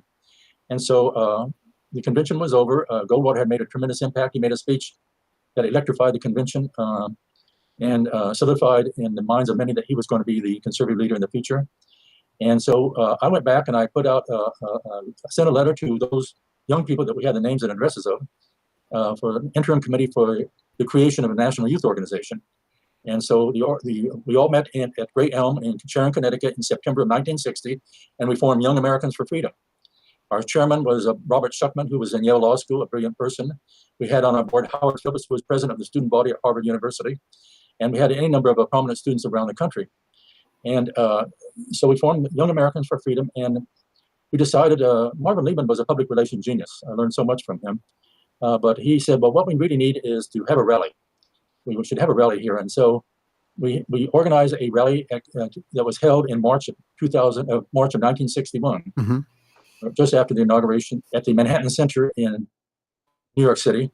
And we had 3,000 people on this side. That was as many as could be held in the Manhattan Center on 34th Street, and 3,500 people on the outside. We know this to be true because the New York Times had an article on the front page the next day. They couldn't believe that these conservatives had come from here, there, and everywhere and held this incredible rally. So the movement was catching fire. Yeah, and we had all these prominent speakers, and that was really the birth of the mass conservative movement. The next year, we held a rally at Madison Square Garden. We filled Madison Square Garden, and so it feels like there was a lot of idealism in the founding of this movement. Yeah, it was really young people who were idealistic, basically. That's what it was. So after this point, you went into military service. I volunteered. I joined the National Guard is what I did. In those days, they had 6 months active duty and 7.5 years in reserve. And so I didn't resign. I took leave of absence as executive director of Young Americans for Freedom and went into the Army and spent the whole 6 months at Fort Jackson in South Carolina, which actually I enjoyed. It was beautiful down there. Yeah. And when I got out, I decided, well, I'd been thinking about going to law school. And so I enrolled in 1962 at New York University in the evening division. In the daytime, I was offered a job by Lieutenant Governor Malcolm Wilson, who was a conservative. He was a well-known conservative in the state legislature before he became lieutenant governor. And he had an office on the 5th floor in the private office that was that Governor Rockefeller had at 22 West 55th Street. So I joined Governor Malcolm Wilson's staff. We were on the 5th floor, and the other floors were occupied by Governor Rockefeller's staff. There were only about 30 people in the townhouse operation. It was not a government building; it was privately owned. Did you get to meet Governor Rockefeller? Oh yes, I met him, and had several conversations with him. Now, something momentous happened while you were working there. Can you tell us about it? One of the extraordinary things that happened while I was there was I received a phone call on November 22nd, 1963. And it was from a friend of mine who was my close friend, John Holmes, a law school student who worked on Wall Street. He worked for an investment firm down there. And he just said, Doug, President Kennedy has been assassinated. Got to go. And he hung up. So I walked to Lieutenant Governor Wilson's office, which was really just a minute away, basically, about 30 feet away. And I said, Lieutenant Governor Wilson, I just got a call that President Kennedy has been assassinated. He said, go downstairs and check in the press room. So I rode from the 5th floor to the 1st floor, and there was a small press room there. The press officer was Carl Spad for Governor Rockefeller, but he was at lunch, and so his receptionist was there. And I walked in and said, President Kennedy has been assassinated. And she went, what are you talking about? You know, Mm-hmm. But she did point to a closet, and I went over there and opened up. That was their telex machine. Oh, Those were the days where a telex machine, it was like they kept rolling out the news constantly. Yes. When there was something big, the bells would ring, and of course the bells were endlessly ringing with the assassination of Kennedy. At that point, the receptionist realized she immediately reached for the phone and called Carl Spad, who was at lunch, to come back. But what I did was I wandered through the townhouse, alerting people. And so that was really the first time that the Rockefeller inner sanctum had knowledge of JFK's assassination. Interesting. They were wondering why this fellow up on the 5th floor was the first person to learn about it. The only reason I mentioned that because I surfaced years later in Watergate, and these same people were around and said, "My gosh, here's this guy popping up again." Yeah. Well, you do seem to walk into history at these important points. Well, I was working in Governor Rockefeller's office for Lieutenant Governor Wilson and going to law school. I lived in the residence of Alice Widener, who was a journalist. She was a prominent conservative journalist. She was a columnist. Her column was carried in about 25 newspapers. But she was an extraordinary person. We lived at 520 East 72nd Street, exactly right where the 72nd Street ends at the East River. Mm-hmm. And she lived on the 21st floor. She traveled a lot, and so she asked that I look after her co-op, is what it was, and it was a large co-op. And the floor above was where Frank Sinatra had his place. He was seldom there, but I did go up and use his terrace at times to sunbathe. I thought if he ever walked in and I was sunbathing on his terrace, my God, I'd probably have his people toss me off the roof or something. But the view was worth it, right? Oh, the view from there was on the East River. You had the skyline. It was like out of a movie. And at one time, I held a reception there for Lieutenant Governor Wilson, and he came there and he said, "My goodness, if I lived here, I'd never leave. I would just stay here all the time." He had that unique view from it. Can you tell me a little more about Alice Widener? Alice Widener was actually the widow of Sergei Berezovsky, who escaped the communist revolution in Russia he was a musician by playing in the whorehouse. He played the piano in the whorehouses, working his way to the border. And he escaped and he came to New York City. And during the Depression, he was the conductor for the NBC Radio Orchestra. And so they had a very fine life during the Depression. He said they lived on Park Avenue, and Alice told me that all their friends who had become destitute, so to speak, would come over for dinner every night at their place, But when he had passed away, and she had married a Widener, and who I think had also passed away, or they got a divorce, but she became a member of the Communist Party upon the urging of J. Edgar Hoover, and she enrolled as Alice Berezovsky, the widow of Sergei Berezovsky, the famous Russian conductor, and she gave money and so forth, and she would attend the inner sanctum meetings of the Communist Party, and I would sit there when she and J. Edgar Hoover would talk about these things, So she was really an infiltrator. Yes, she was, but she was a dedicated, patriotic American. Yes, right. But she had that flair to carry it off. I'm not sure I could have carried it off, but she had that flair to carry it off. And she wrote for Barron's magazine, the Financial Weekly Barron's. Oh, sure. And so Robert Bleiberg, who was the editor, he would come like twice a week for dinner. She was a superb cook. And so the three of us, and maybe an additional guest, James Dine of the Dine's newsletter would be there. And so it was quite an education. I was still in law school to hear these people talk. They were experienced in world affairs, and I just learned an awful lot. Oh, definitely. Yeah. So then law school was over, and you started working with a new company. After I was graduated from law school, I had an offer from General Foods Corporation to go to work for General Foods. It was the world's largest food manufacturer at that time. Mm-hmm. Maxwell House coffee, Kool-Aid, Post cereals, all sorts of things, which everybody would even recognize today. Their headquarters was in White Plains, New York. So I was a reverse commuter. At that time, I left and had my own apartment, and I commuted by train from Manhattan to White Plains every day, a reverse commuter. After about a year and a half or 2 years at the headquarters, General Foods officers said, "Well, we want you to go to Washington and open. We don't have our own office in Washington. We use a public relations firm, the Robert Mullen Company, and we would like you to open an office there. And but first, you would be our lobbyist. You'd be our Washington representative. But for the first year, we would like you to operate out of the Robert Mullen Company, which was located in the Kiplinger building on H Street there in Washington. And so I moved to Washington, and I became their Washington representative, but located within the Mullen Company. This was in the latter part of 1969, and just about a few months later, Howard Hunt came on the staff of the Robert Mullen Company. And Howard Hunt was a major CIA agent. He was a major CIA agent. But he was supposed to be retired and coming to the firm to work there in some other capacity. Right, but even I mean that is really literally true. But when you say retired, I wonder whether these agents ever retire, basically. Yeah, so it's retired in quotes. And whether he ever really retired, because his later activities make you wonder whether maybe he was reactivated or something. Who knows? But yes, so the idea is he was being placed there somehow. Yeah, he was being placed there by Richard Helms, and I didn't know at the time. General Foods never told me, and I didn't know until Senator Howard Baker put out his supplement to the Senate Watergate Committee report that the Mullen Company was actually a CIA front. It had been actually incorporated by the CIA in 1959, and it had offices all around the world. But in the headquarters, it just had six people, and two of whom were myself, working for General Foods. I was always a General Foods employee, and Howard Hunt. And the CIA, of course, didn't advertise that they were behind General Foods. No, but I later concluded that General Foods, looking back, had to put the puzzle together, that General Foods had a close relationship with the CIA, because a friend of mine who was with United Fruit Company, well, he implied that. Okay. He represented United Fruit Company, which was a CIA, very close to the CIA too. So the pieces fall into place there. Yeah, so who knows how many corporations were actually working with the CIA in those days. And Mhm. I think there was a quid pro quo. I think the CIA had, for instance, General Foods, let's just as hypothetical, I mean, it was a coffee manufacturer, but knowing the political ramifications of what was going on, where coffee was being raised in South America would be very helpful in ordering coffee beans and so forth and so on. So I think there was a trade-off worked out. It was Howard Hunt, and he was calling me, saying from him, he said he was in his office at the White House. He wanted to come immediately to see me about a very important matter, and could I receive him? And I said, certainly, come ahead. Where I lived, you had to be admitted. There was a clerk at the desk at all times, and so I called down and informed him that Mr. Hunt was coming to see me. And so Hunt showed up about 3:35 a.m.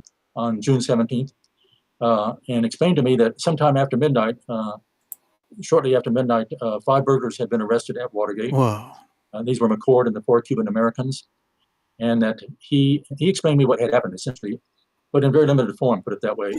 And he explained how he and Gordon Liddy were not arrested. They were in the hotel next door, and so they were alerted by Alfred Baldwin, who was across the street, and Howard Johnson, who saw the arrest take place. He could look out his window and see the arrest taking place across the street inside the Democratic National Committee. So he alerted Hunt and Liddy, and they escaped, you might say. And so Hunt called Liddy, whom I had met one time before. Actually, Gets more into it. CIA agents called up Lawrence, who could have called up the legal counsel and say, "I want you to do a friend of mine." No way. It takes power to do that. Okay, but Hunt was on the first name basis of all of these, including Allen Dulles. He ghost wrote Allen Dulles' book, The Craft of Intelligence, which was a bestseller, and it's still a highly praised reference book on intelligence. He was a great admirer of the Dulles brothers. So how deep were his ties to President Nixon? Nixon and Howard Hunt had interaction in 1954, personal interaction meetings over the Guatemala. Remember, they moved overthrew the government in Guatemala. And So they have a deep, long history. And Hunt was Hunt was a CIA agent who essentially was in charge of that. There were many people killed in that, killed in that subcompany and so forth. I mean, we're talking about ordinary citizens. I mean, that was a violent period down there. That whole period with Nicaragua and Honduras and There's no question. Actually, LBJ was quoted by a reporter as saying that the CIA was running a murder incorporated in Latin America at that time. So take us back to the events of that strange scene in the courthouse when Watergate was breaking wide open. And there you were, right in the middle of it all. I met with. I went to the court. I went to the jail because those who were arrested were had not been gotten bail, and I met with James McCord at the D.C. jail, and talked with him. And James McCord actually was another CIA agent. In fact, at the arraignment, he talked about his work for the CIA. Right. McCord was a CIA electronics and eavesdropping expert, and he had a long intel career. I was very impressed with Jim McCord. He was a very intelligent man, very sober man, a very serious man. And so I went out and visited his wife and explained to him the troubles we were having in getting bail. And she she said, "Oh, Mr. Caddy, this is what has happened. Just is contrary to our basic beliefs. I can't imagine. I mean, we're for law and order. This is just contrary to everything my husband and I believe in." She just couldn't understand what had occurred.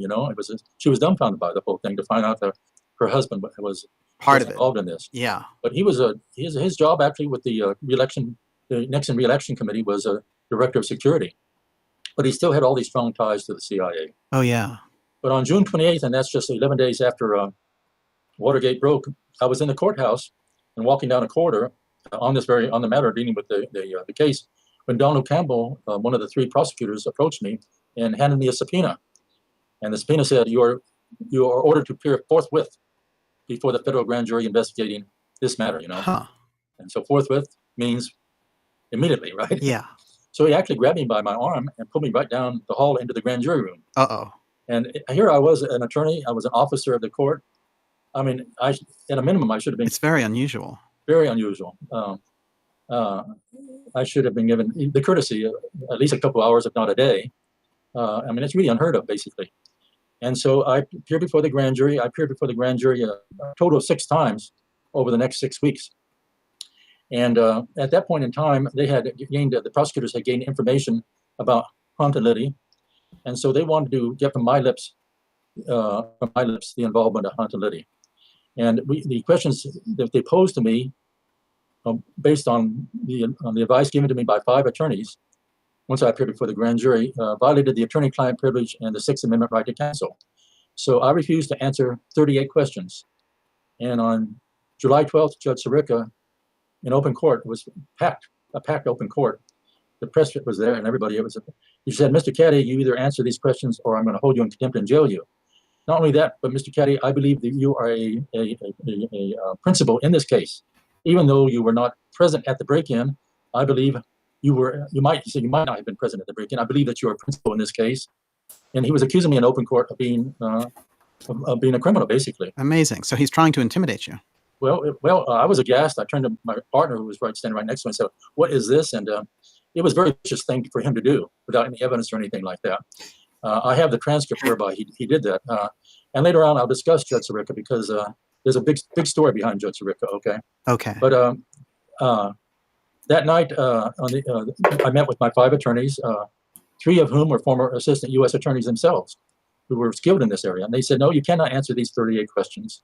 You've got to protect your clients." He had higher aspirations. Maybe he wanted to be on the Supreme Court. Who knows what his goals were? I see. But it was uncomfortable working around him.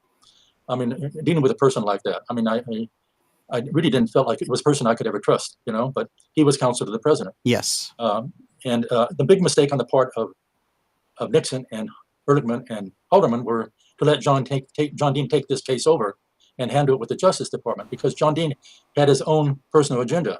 He'd been involved in the early discussions about what led to the planning of the break-in at Watergate. Right. In the Attorney General's office when Liddy had presented these plans and so forth. So he needed to get himself off the hook, essentially. Yeah, he was deeply involved, and his girlfriend Maureen was a close friend with Heidi Reichen, who was the madam who ran the prosecution ring out of the Democratic National Committee. Right. Okay. Which we'll get into. It was one of the purposes why the burglars went in there, was to get information on this prosecution ring. And so John Dean had this conflict whereby Maureen, his girlfriend, who he later married like 4 months after Watergate broke, a conflict of interest because of her relationship with Heidi Reichen, with the madam. This is all explored, by the way, in a book called White House Call Girl by Phil Stanford, which was published about a year ago. Okay. He obtained the diary of Heidi Reichen, which named all those who were clients of the prosecution ring. And many of them were from the Nixon White House. Yeah, half of them were, maybe more than half were from the White House. And so... half the prostitutes were working with the White House. Jeb Magruder, for example, working who was on them, a key person in all of this, under them? was one of those listed in the book.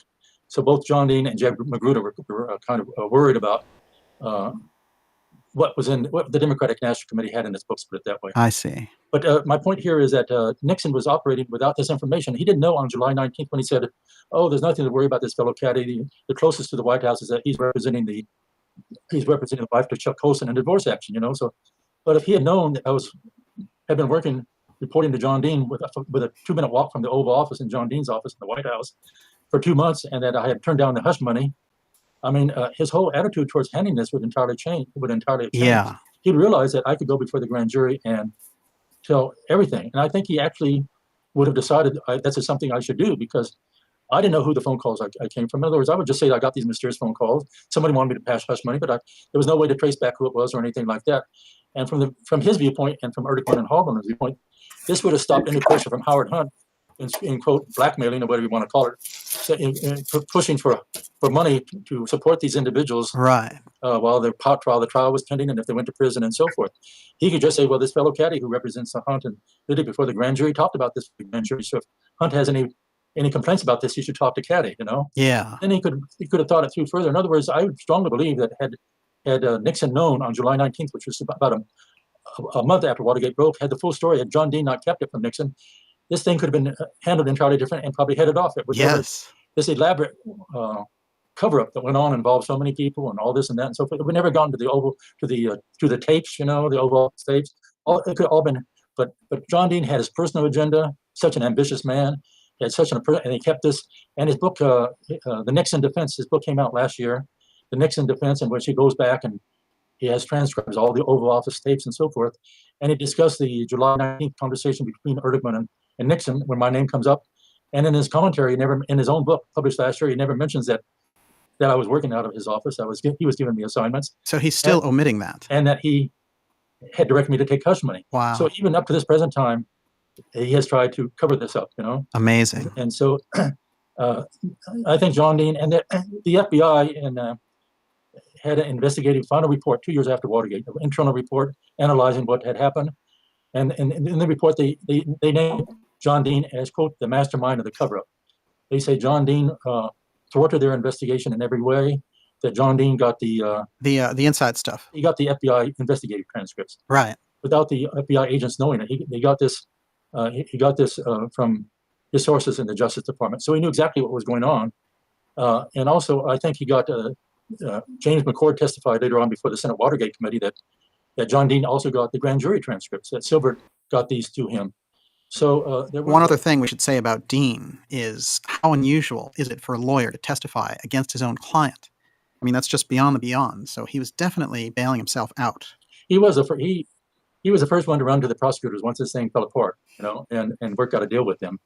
And of course, Judge Sirica welcomed him too. In the end, John Dean only served 4 months. He got an early release, and went on to, and of course, the Washington Post embraced him as the hero, right, and so forth and so on. But actually, later on, he has his Nin Kulodny, who wrote a book called Silent Coup, which I'll explain later on, plays a great role in all of this. Took the deposition of John Dean, and John Dean repudiates his own book, Blind Ambition, saying he didn't write that, and he didn't write that, and he didn't write that. Where in his book, in his preface, he says he takes credit for everything, and he's willing to take a lie detector test that everything in this book is the truth, But he repudiates it later on because he's been caught in these in not telling the truth, essentially, Yeah, it's so interesting. And Dean is someone with a huge liberal PR machine behind him. They really should take a deeper look at who they're supporting there. But let's go back into the timeline of where you were in Watergate and the events that summer. So I had my testimony on July 19th, and about mid-September, William Bittman, who was the attorney who succeeded me in representing Howard Hunt. William Bittman was with a major law firm in Washington, and he came out of the Justice Department. He was a very famous, prominent Justice Department prosecutor.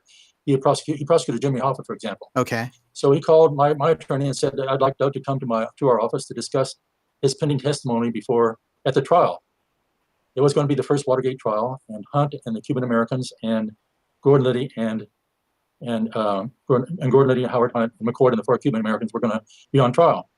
And so so we went there. Urban Lester was my attorney. He and I went to William Bittman's office, and he said, "Well, Doug, the prosecutors are quite worried. They tainted their case. They feel they're tainted their case. What they did to you with Sirica, holding you in contempt of court and these accusations, they realized that, hey, they had probably messed their case up big time. Right. What they had done." And so he said they're quite worried. And so he said, you're going to be called down by the prosecutor before the trial, which is scheduled for January 1973, to go over your grand jury transcripts. They will want you to refresh your memory because you're going to testify at the trial on behalf of the government. And he said, you're going to testify on behalf of Howard and the defendants too. In the end, I testified on behalf of both the prosecution and the defense. Yeah. Involuntarily for the prosecution and very heartily for the defense. But so I went down and to read my grand jury transcript, and it was the last one where I found that there had been William Bittman felt there would be an alteration in my transcript. And when he said what he said to me and Urban Westermeyer, he said, when you read your grand jury transcript, see if anything has been altered. Well, we were seated, and I think both of us nearly fell out of our chairs. The idea of altering the grand jury transcript, wow. I mean, this is that the grand jury transcripts can be altered. I mean, it's just unbelievable. But, big time. But Bittman came out of the Justice Department, which tells you something, doesn't that? I mean, oh yeah. This was not original thinking. Something that just came into his mind. Huh. Well, he knew it was a process that was used, obviously. Yeah, used. Yeah. And I mean, it's unbelievable, and it still shocks me to this day. But I did find an alteration in the final transcript, and so we went back to Bittman. But my attorney didn't want me to explain exactly what the alteration was.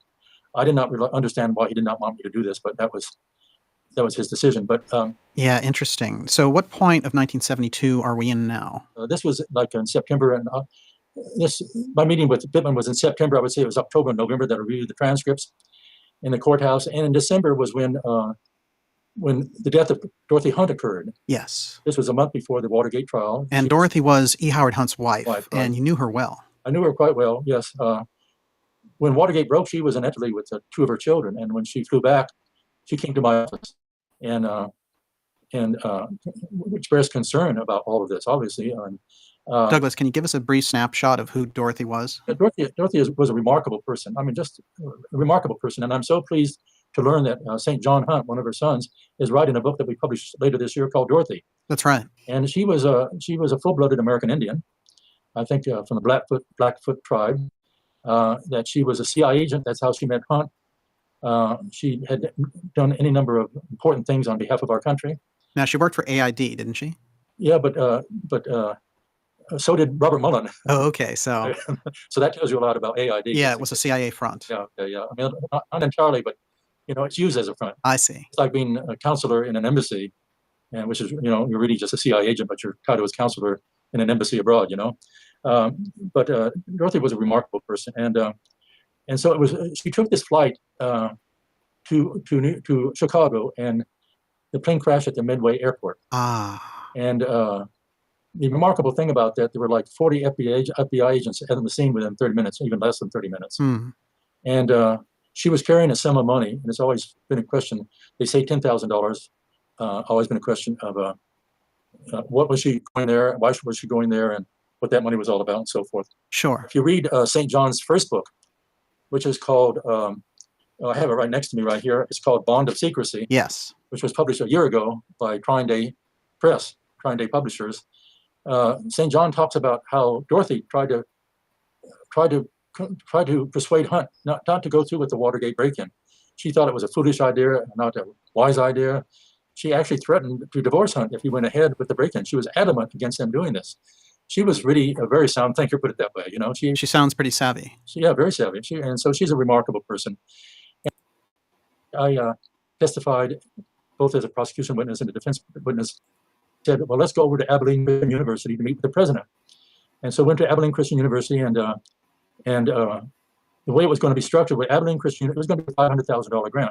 But Abilene Christian University would get like financial expert Catherine Austin Fitz. So there's a lot going on. Who were probably not even born before the Kennedy assassination, to go into the files of Billy Saul Estes and the Kennedy assassination and see if there's anything worth pursuing here. So the FBI director assigned these three young agents to go into the files, and they concluded there was something worthwhile, very worthwhile, to proceed with this with Billy Saul Estes. And so they flew down to Abilene, Texas to meet with Billy Saul, and I flew down on another plane at the same time. I was in Washington. And there was a hotel in Abilene with an atrium. And by that, I mean, you can be on the 12th floor and look right down at the lobby, And so I was waiting in the lobby there with my co-counsel when Billy Saul and his daughter showed up. And Billy Saul started immediately and said, well, I'm not going to just talk to these. I'm not going to talk to anyone. I'm not going to talk to the FBI. I'm not going to talk to any further. This is the end. I'm not going to provide any more information. That's it. And I tried to be reasonable to him. I said, well, but we've gone to all this trouble. Yeah. The government has gone to all this trouble, and I've gone to all this trouble, and then people's gone to all this trouble. And why, you should not back out at this point, But but he did, and he left in about, I'd say, 15 minutes there. But the FBI agents were upstairs looking over the railing, watching this meeting take place, and so I immediately went up there and explained what occurred, and they flew back to Washington, and that was the end of Billy Saul's efforts to tell what he knew. Uh-huh. Now, did you ever figure out why he bailed out? well, I asked Clint Peoples why he thought he bailed out, and Clint Peoples, the U.S. Marshal, and he said he thought that the reason Billy Saul backed out was there was another family member involved, not necessarily in the murders, okay, but involved in some of his illegal criminal activities, maybe the allotments, who knows what it would have been, and that for him to open up this can of worms could have involved this other family member. That was Clint Peoples' take on it, Mhm. and so Billy Saul just got cold feet at that point.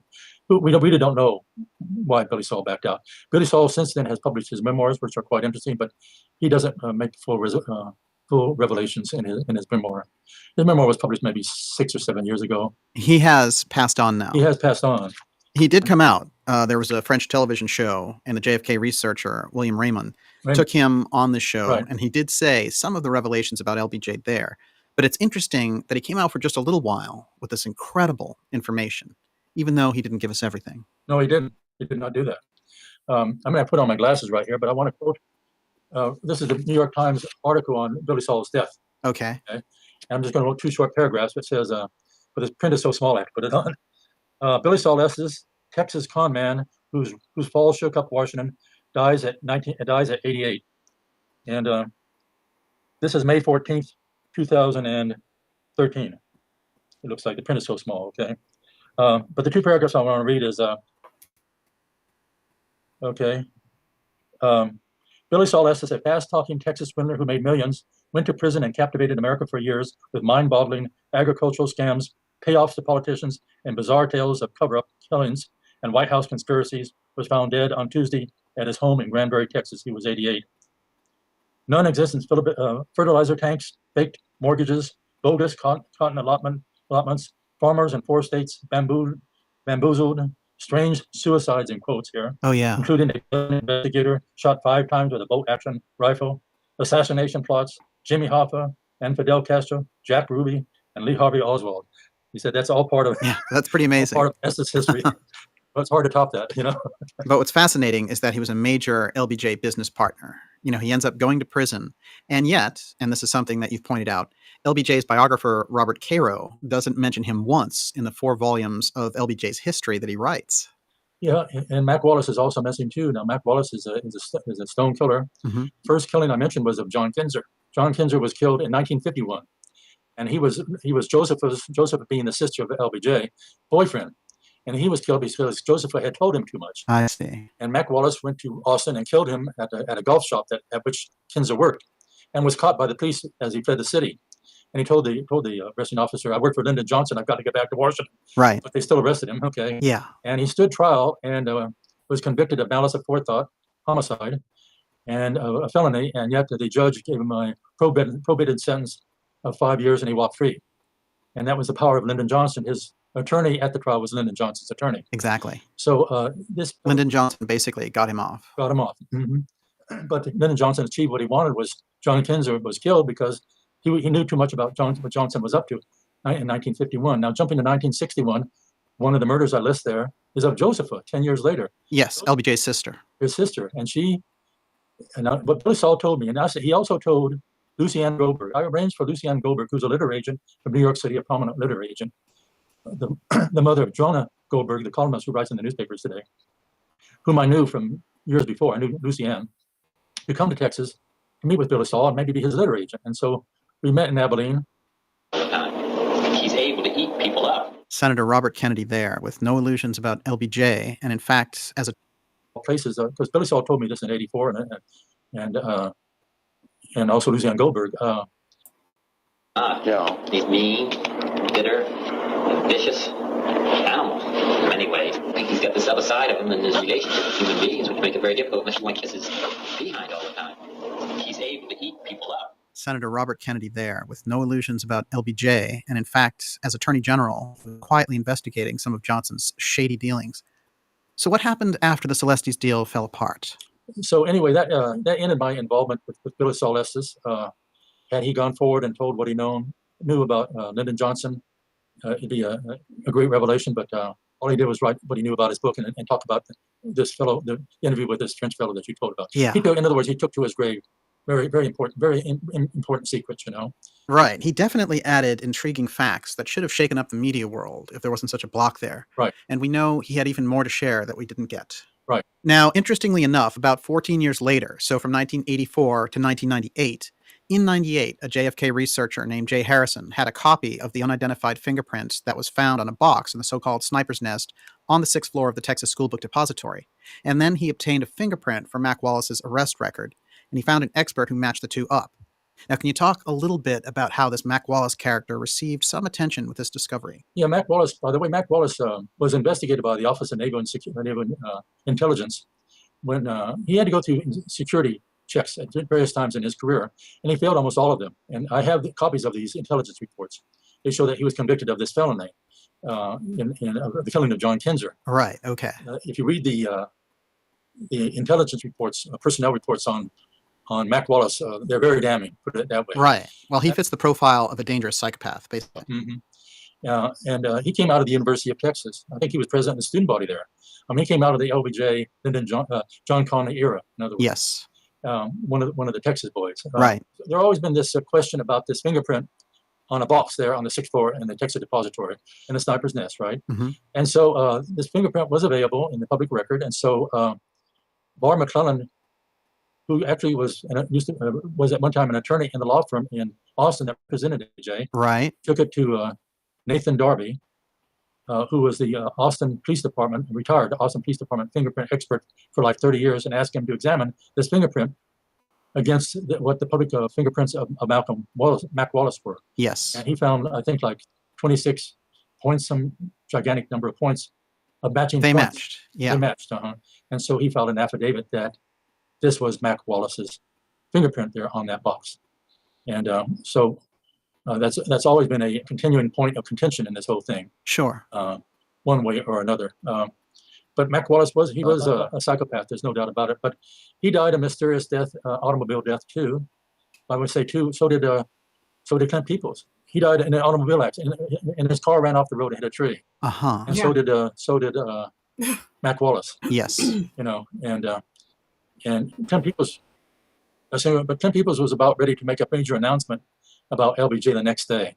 Well, the policy here is leave no witnesses, clearly. And we know that a huge number of JFK assassination witnesses were killed in a short period following the crime. An actuary in London was engaged by the London Sunday Times, and they found that the odds of these people dying in that period of time were 100,000 trillion to 1. So we can see a witness elimination program was still functioning. So let's go to this clip of Nathan Darby, the fingerprint expert who matched the print in the Texas School Book Depository with that of Mac Wallace, and was surprised that the FBI denied the evidence.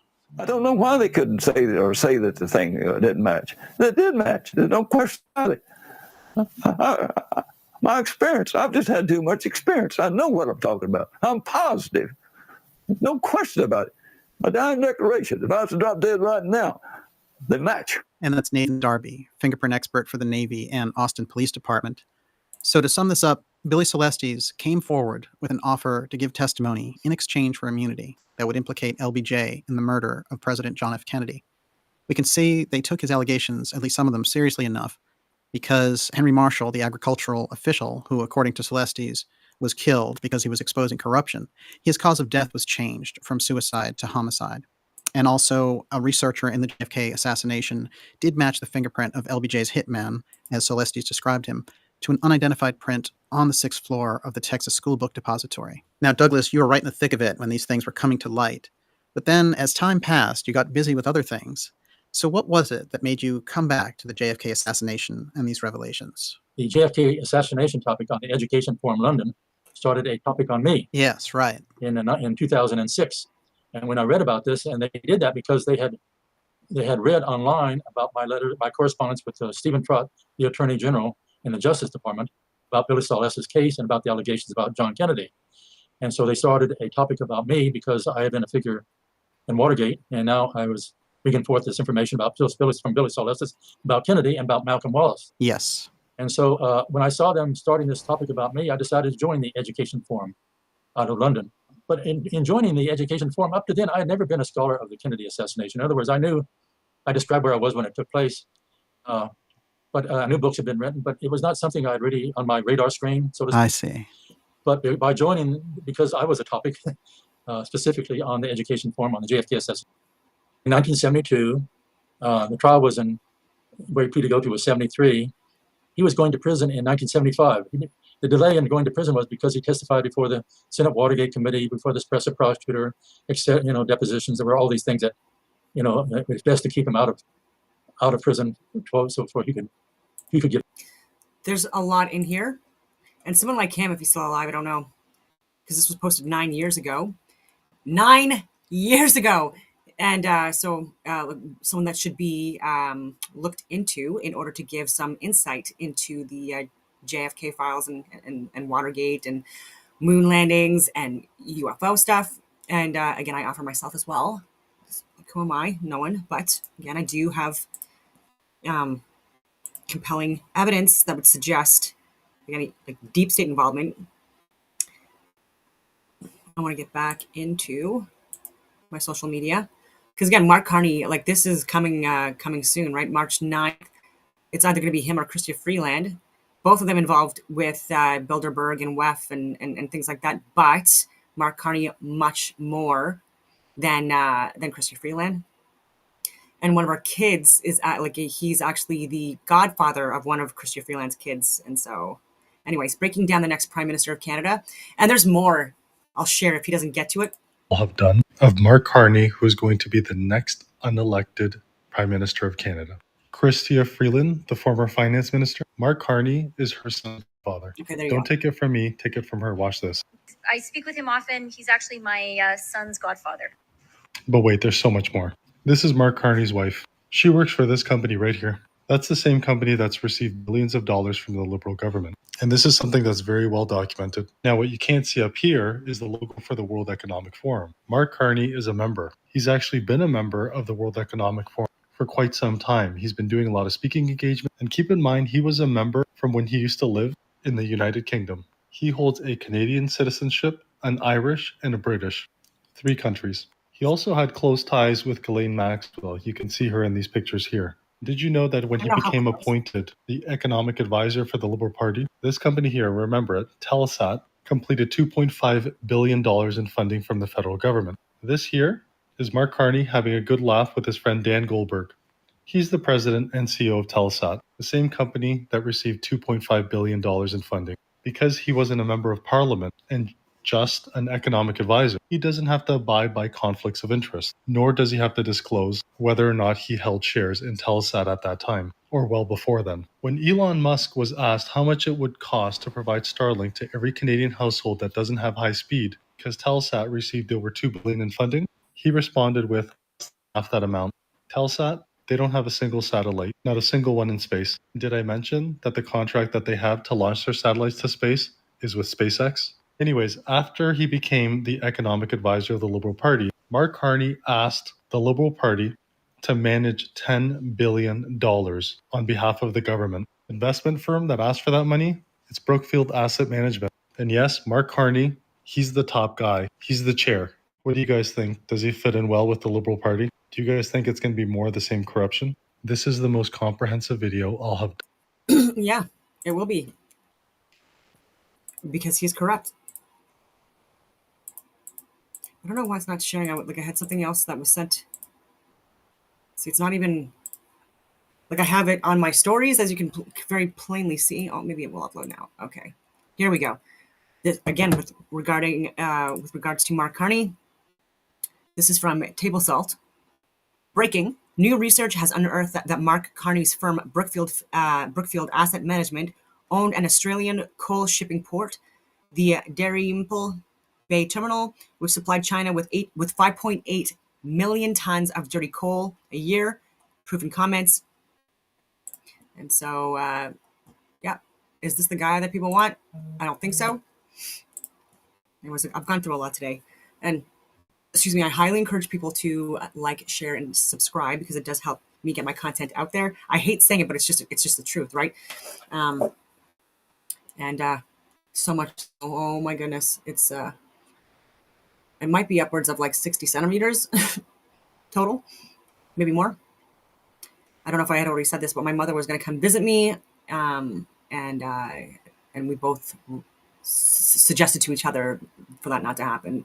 So it's kind of a bummer. But anyways, on that note, I will leave it at that, and I hope that everyone has a wonderful rest of your day.